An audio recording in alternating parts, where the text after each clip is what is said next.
Bien, pues voy a presentar a don Luis Ferreiro Almeida. Él es licenciado en Química por la Universidad de Sevilla, licenciado en Filosofía por la Universidad Nacional de Educación a Distancia, becario del Consejo Superior de Investigaciones Científicas y es miembro del Instituto Manuel Munier desde 1991, siendo presidente durante 10 años en dos periodos, entre 1995 y 1998 y actualmente desde 2005. También es director de la revista personalista Convencimiento, también en dos periodos, de 1998 a 2002 y actualmente desde 2006.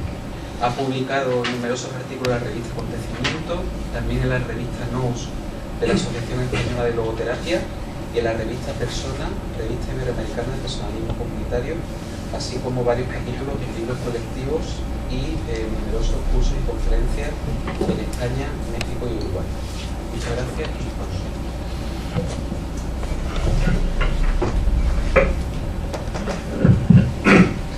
Pues muchas gracias por la invitación a hablar aquí sobre Emmanuel Mounier, aunque creo que la persona que está a mi izquierda es la que debería ser quien hiciera la mejor exposición de Mounier. Yo me siento un poco avergonzado, ¿no?, delante de él, de hablar de algo que él es el que sabe más de esto. Pero bueno, supongo que será capaz de perdonarme los fallos que pueda cometer. Bien, el tema del amor de Mounier no está concentrado en un libro como puede ser La amistad o algún otro, o en Wojtyła otro libro. Está disperso a lo largo de toda una obra. En esa obra nos encontramos con un montón de referencias a diversos temas, todos los cuales terminan en el amor.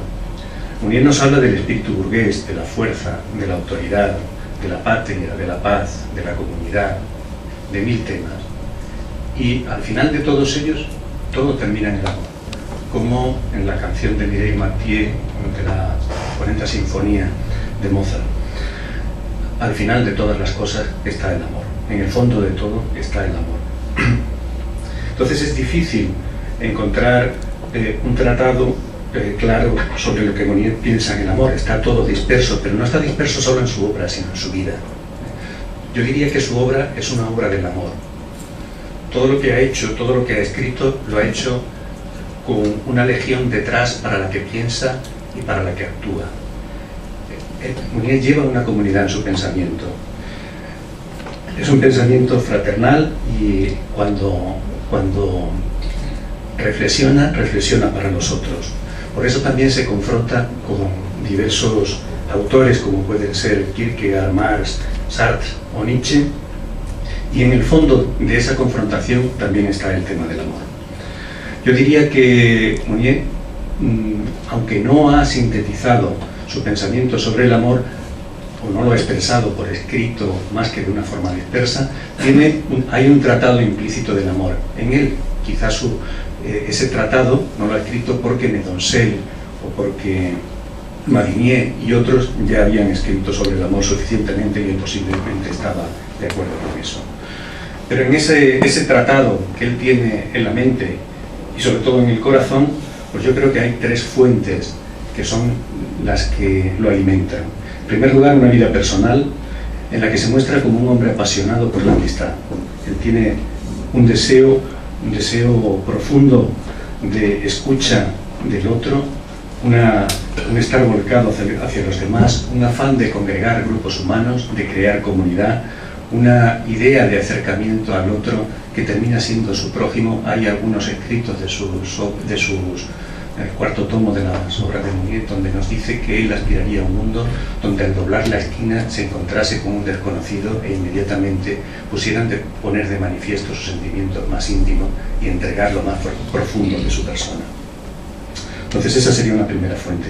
Luego tendríamos la filosofía también. Él conoce bien la filosofía clásica, la filosofía realista, lo que se ha dicho en la filosofía sobre el amor, que nos descubre pues el amor de filía, el amor de eros, y finalmente, esa es la aportación griega, ¿no? Y finalmente también a través del cristianismo un último sentido del amor que es al que él más se aferra, que es el sentido del ágape. Ágape decimos es acentuado en la segunda agape, ¿no? O en el término latino, la caritas. Por último, yo diría que su fuente posiblemente más fundamental, sobre todo cuando dialoga con cristianos, cuando piensa para cristianos, pero también pensando en entregar al agnóstico, al ateo, las riquezas ocultas, las riquezas desconocidas que tiene el pensamiento cristiano, esa fuente sería la fe. La Biblia, la patrística, la teología, la espiritualidad cristiana. Él bebe en esas fuentes y bebe y vive esa fuente. Mounier, yo creo que ha entendido el himno de 1 Corintios 13, el himno del amor, y eso se refleja en toda su obra. Ha entendido también esa llamada de Juan, de las cartas de San Juan, del Evangelio de San Juan, en el que se expresa que Dios es amor, que el amor tiene tal entidad que es divina, y ha entendido que la expresión de la fe, la expresión última de la fe, es la caridad. En San Pablo ha entendido, creo yo, esa expresión de San Pablo, que dice que a los cristianos de Colosas, en el primer capítulo de la Epístola a los Colosenses, que desea para ellos la inteligencia de la fe. ¿Y qué es esa inteligencia de la fe? La inteligencia de la fe es precisamente la caridad, el amor. Porque lo único que subsiste, como dice en el himno del amor, en Corintios 13, lo único que subsistirá al final no será ni la fe ni la esperanza, sino la caridad. Es lo que tiene subsistencia.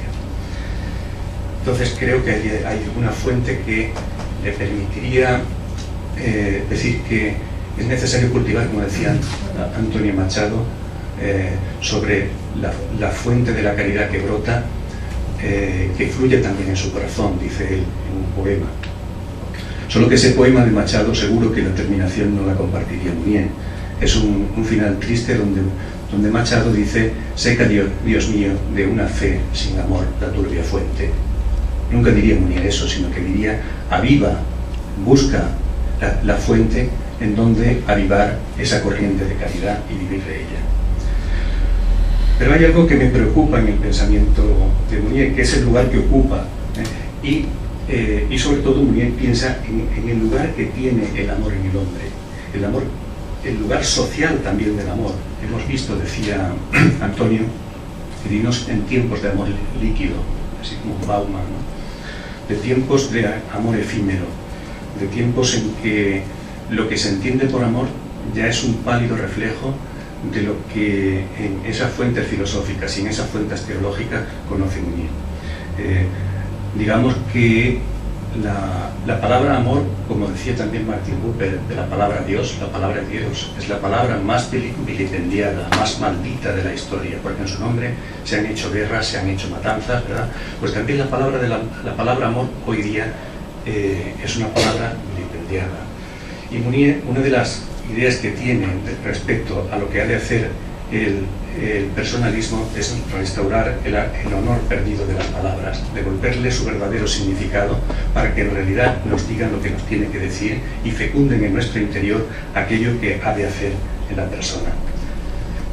Hay un texto de Lémbula donde este escritor francés tiene palabras muy duras sobre el amor, y él ve que el amor pues ha perdido todas sus aristas, todos sus ángulos. El amor ya no hiere. La caridad es una palabra que da pudor. Una palabra tan importante y tan seria es una palabra que da vergüenza. Dice así Léon Blois, recogido por Mounier: se os ha dicho en efecto que mis violencias escritas ofendían a la caridad. Yo no tengo más que una palabra para responder a vuestro teólogo: es que la justicia y la misericordia son idénticas y consustanciales en absoluto. Y aquí lo que no quieren entender ni los sentimentales ni los fanáticos. Una doctrina que propone el amor de Dios como fin supremo tiene sobre todo necesidad de ser viril, so pena de sancionar todas las ilusiones del amor propio o del amor carnal. Es demasiado fácil castrar las almas, no enseñándolas más que el precepto de amar tiernamente a sus hermanos, menospreciando todos los demás preceptos que les dificultarían. Ahora bien, el Evangelio tiene amenazas y conclusiones terribles.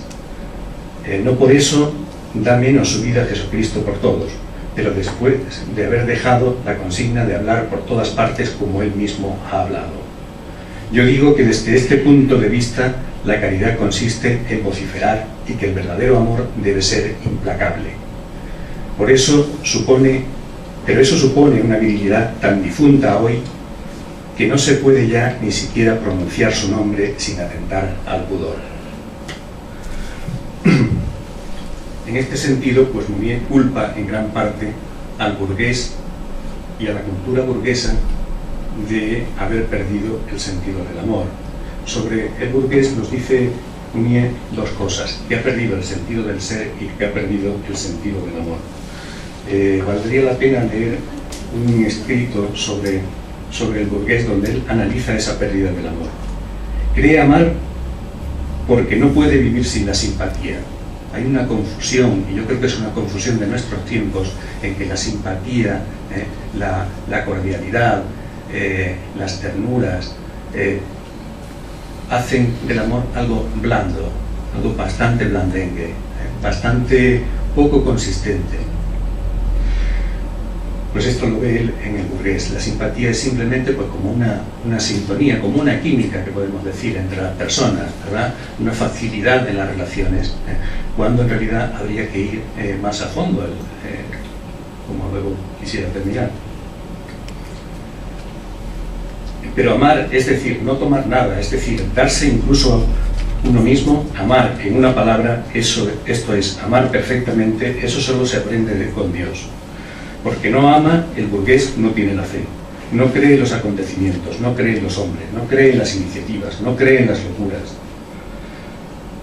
El burgués es un ser moral, incluso no es otra cosa que eso, solo que desligadas de la vida invisible, en él las virtudes se han convertido en dispositivos: amor, perfección, heroísmo, aventura, toda la jerarquía ha basculado, y ahora, a la manera de esos pequeños y ridículos altares erigidos en los campos de las grandes batallas, ha establecido un pequeño universo propio y dispuesto en almohadones los mandamientos de la ley. Todo gira para el burgués alrededor de un ideal, el orden. Concede su respeto a cuanto asegura el rostro exterior del orden: policía, ejército, etiqueta, reserva, discreción. El Copérnico de la moral no es Kant, sino él. Todas las virtudes que trazaban su órbita alrededor de la caridad van a girar para él alrededor de la virtud del orden. Su medida ya no es el amor que ha lanzado los mundos, es un código de tranquilidad social y psicológica. El burgués ignora la cruz, no es como dice Pedro Salinas, que lo que queda del amor es el dolor. El dolor y amor van unidos. Pero el burgués se ha acostumbrado a un tipo de amor que es, podrá no ser inodoro e incoloro, podrá tener todos los colores del mundo, pero es insípido, es sobre todo indoloro. El amor se lo toma el burgués como una aspirina, para que no duela.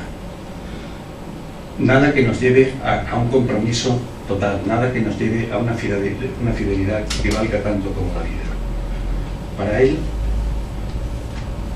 el burgués ignora la cruz, que el menor desvalido, que el menor rebelde experimenta cada día. Se rodea de cosas bellas entre las que cuenta a su mujer, es decir, de cosas agradables. Se construye buenas costumbres y una buena conciencia. Es un buen vividor, pero la fealdad, el pecado, la muerte, nada de esto está presente en su vida, menos aún en la soledad. Él es un hombre muy acompañado. No se hable de renuncia, no equivale la renuncia a la desposesión, no es apto, decía Peggy, ni para el pecado, ni para la gracia, ni para el infortunio, ni para el gozo. Hombre de salud, hombre de felicidad, hombre de bien, es un hombre que ha encontrado su equilibrio, un ser desgraciado. Un hombre que ha encontrado su equilibrio. Realmente, Mounier huye de una concepción del ser que sea cerrada. El burgués tiene esa concepción, se cierra en el individuo. La persona para Mounier es abierta. Y en cuanto que el ser es abierto, también Mounier vincula el amor al ser. En su concepción metafísica, el ser no es una entidad cerrada y estática, cuya identidad sea fija, sino abierta y dinámica, capaz de relación, por lo que posee una dimensión esencial que es la comunicación. Ser y amor tienden a coincidir. En el límite, ambos son inseparables. ¿Cómo voy de tiempo?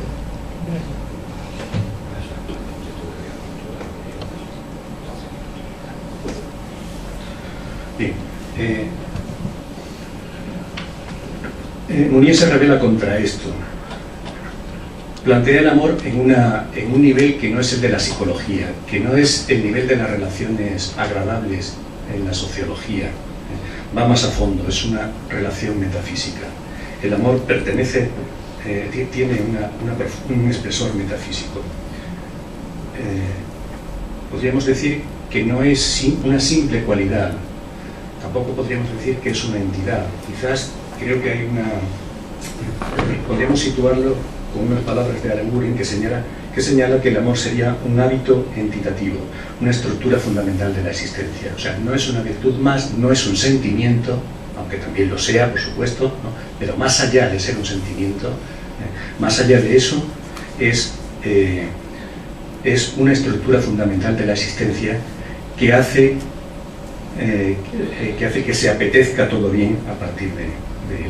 Es una fuerza, una energía que lleva a la persona hacia arriba.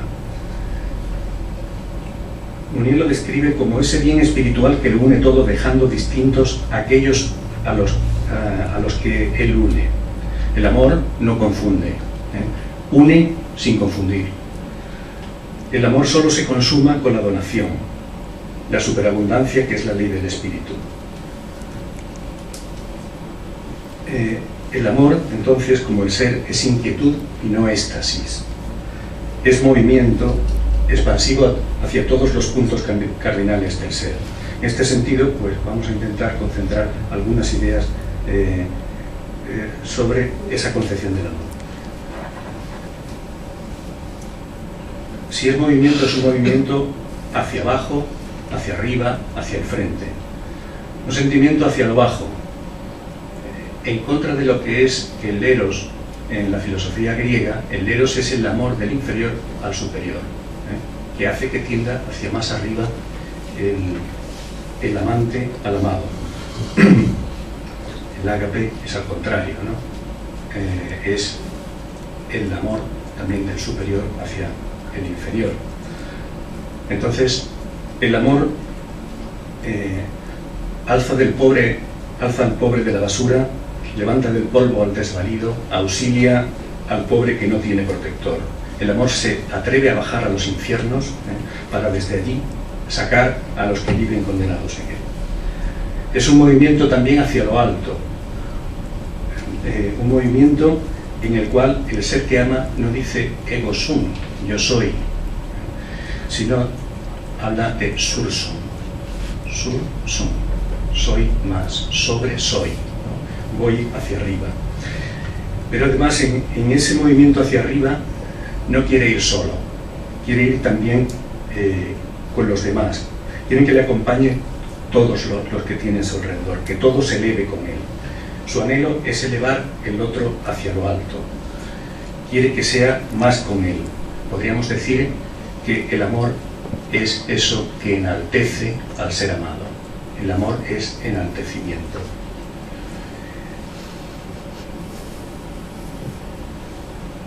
El amor es también, se mueve, digamos, horizontalmente entre lo próximo y lo lejano. En proximidad es un movimiento hacia el otro, ad sum, dice Mounier en latín, ad sum, o en una cita dice zu sein, ser hacia. Al aproximarse hacia el otro, crea el prójimo, establece cercanía y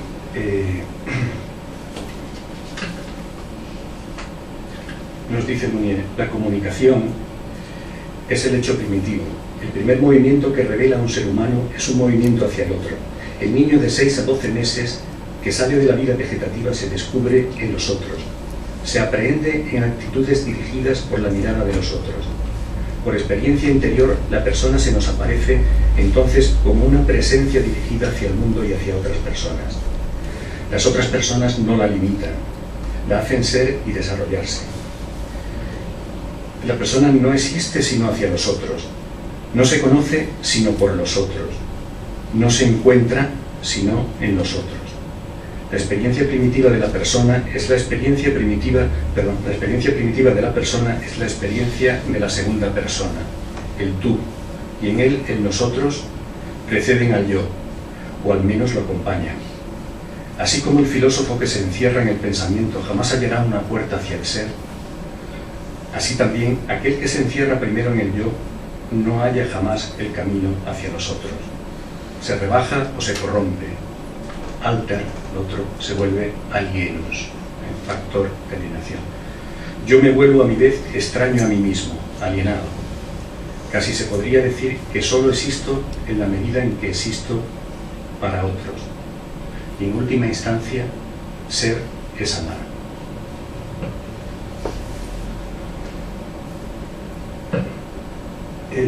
El amor es también un movimiento en profundidad.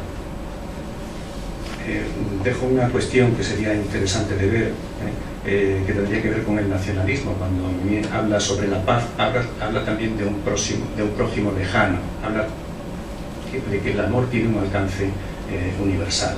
Pero bueno, ¿cómo se puede decir? En profundidad, Munier cita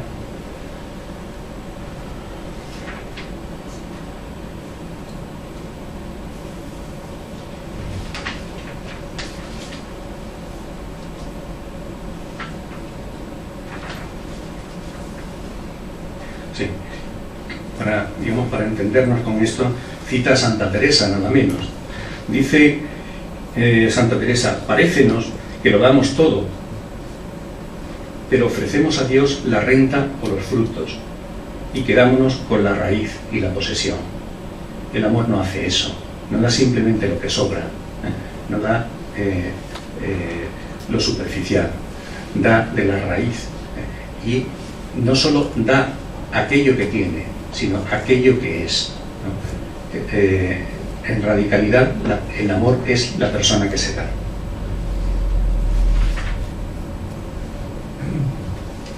Entonces, en ese movimiento de radicalidad hay, por ejemplo, Munier, cuando habla de la propiedad, habla también del amor, y habla de un movimiento de despojamiento. Al liberar a aquel que llama, la comunión lo libera y lo confirma. El acto de amor es la certidumbre más fuerte del hombre, el cogito existencial irrefutable. Amo, luego el ser es, y la vida vale la pena de ser vivida.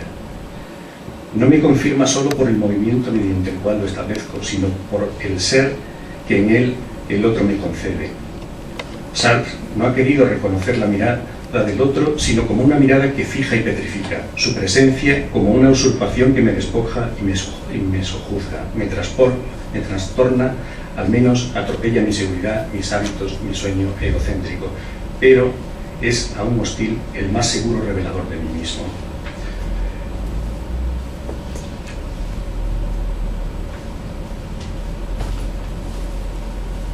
Él viene a decir que solo se da lo que se posee y que solo dándose se hace uno persona. Bien, concluyo. Hay algo que no podemos desarrollar, pero el amor, entendido como se entiende hoy, parece una facilidad, algo que tiene que surgir espontáneamente. Bien, no. Quizá porque lo ha visto, lo ha leído, lo ha meditado en la Biblia. El amor es un mandamiento. ¿Cómo? ¿No debería ser algo espontáneo, algo libre, algo que surgiera tal cual?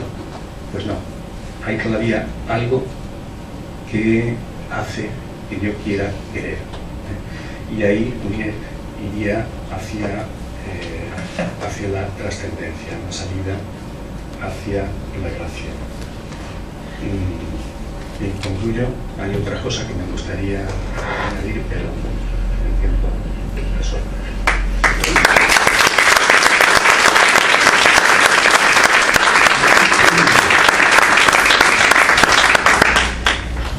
¿Alguien quiere intervenir? Un momentito, sí. También en la última frase he percibido como que el amor está sujeto a un condicionante que es interesado, que no surge como azar, que está prescrito, previsto, que sucede y acaece porque hay una serie de elementos que lo propician. Yo no lo considero que eso sea amor. Yo creo que el amor, si verdaderamente existiera, debería de ser algo incondicional totalmente, que no estuviera referido a ninguna meta, ni inmediata ni distante. Yo considero que el amor debería de ser más que un elemento de proximidad, de unión, de interacción. Yo considero que el amor sería algo muy distante, porque verdaderamente si algo existiera como amor, debería ser tan distante que nadie pudiera percibirlo, porque aquello que se percibe como realidad inmediata está sujeta a una serie de elementos de necesidad que ya proscriben la palabra amor, es decir, sería un amor proscrito. Y considero que el amor como algo inefable, como algo que pertenece a un sexto sentido o a una virtud que está fuera del alcance de lo humano, debe de estar en una esfera que es completamente incognoscible. Un par de cosas. O sea, digamos que si entendemos que está en una esfera conocible y todo lo que se quiera, estaríamos quizás apuntando hacia el tema de San Juan, Dios es amor, ¿no? Entonces, en una antropología cristiana, el hombre que es semejante a Dios, que es imagen de Dios, es también amor. Yo aquí creo, como he ido muy rápido y me he tenido que sacar muchas cosas, tenía aquí una alusión a Pedro Laín que hace Aranguren y que me parece que es interesante, porque yo insistiría en una cuestión, ¿no? El amor es estructural a la persona, ¿no? Es algo que está arraigado en el ser humano, ¿no? Es una capacidad que existe de amar, ¿no? Entonces, dice Aranguren que Pedro Laín resalta la triple estructura pística, empírica y fílica, ¿no? De la existencia humana. Pertenece constitutivamente al hombre, en la traducción, ¿no? Pística, empírica y fílica, pertenece constitutivamente al hombre el ser creyente, esperante y amante. El hombre es amante, ¿no? Podemos decir así, por naturaleza, ¿no? El hombre es amante, ¿no? por concepción de su ser. Que eso lo descubra, lo desarrolle, etcétera, ya es la aventura del ser humano.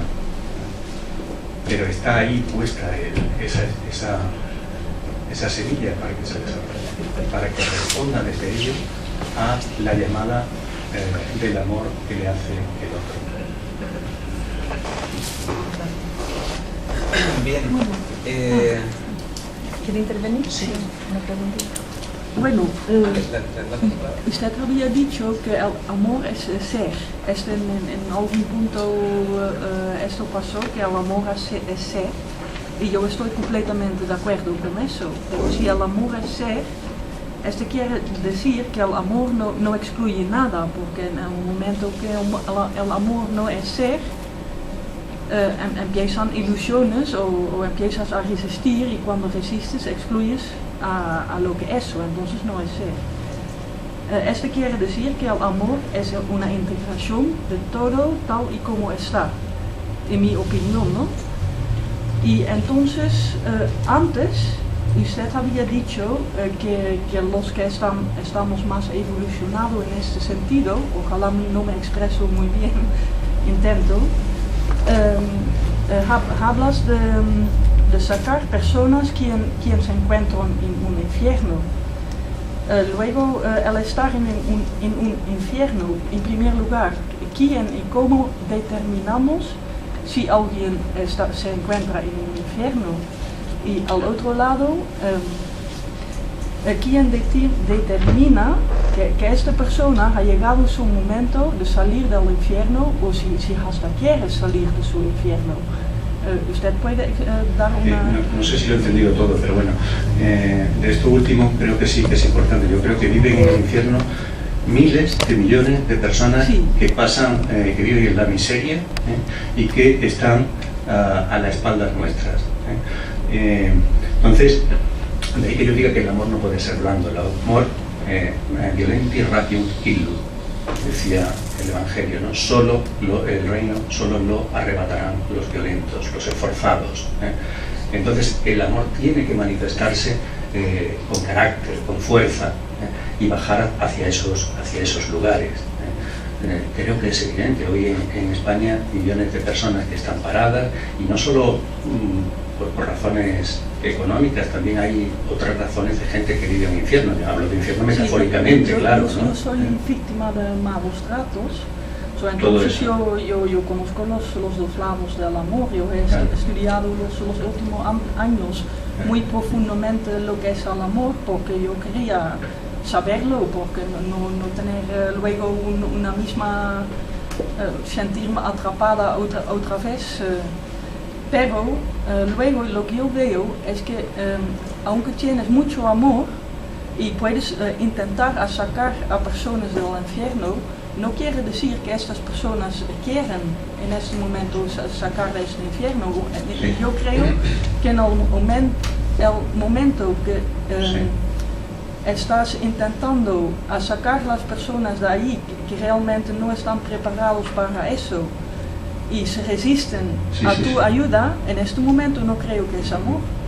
Sí, y me parece muy bien lo que dices, porque es que otra cosa de la que podíamos haber hablado era del sentido trágico del amor, ¿no? El amor no es algo que tiene siempre final feliz. No, hay amores difíciles, hay amores que no tienen respuesta, hay amores que no hacen, o sea, que por mucho que hacen, por mucho que le das, el otro no responde, no llega a replicar ese sentimiento, esa donación que recibe. Más, yo creo que no es amor. Que incluso puede suscitar el odio. Bueno. Luego seguimos el color. Sí. Lo bueno se hace esperar. Bien.